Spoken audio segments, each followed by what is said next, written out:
नमस्ते अंकल। आपने बेकारी तकलीफ की, मैं लकी को भेज देता साइन कराने। आ गया ना ये लाइन पर। लगता है इसके पिताजी को कोई दूसरा फ्लैट नहीं मिला है।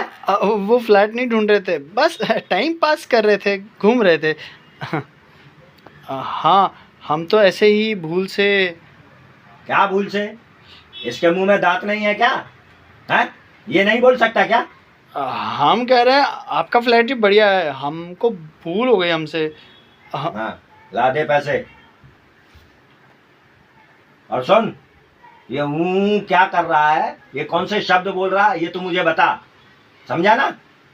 और सुन, इसको ये भी समझा कि मुंबई में रहने के तौर तरीके कैसे होते हैं और किराएदार कैसे रहते हैं।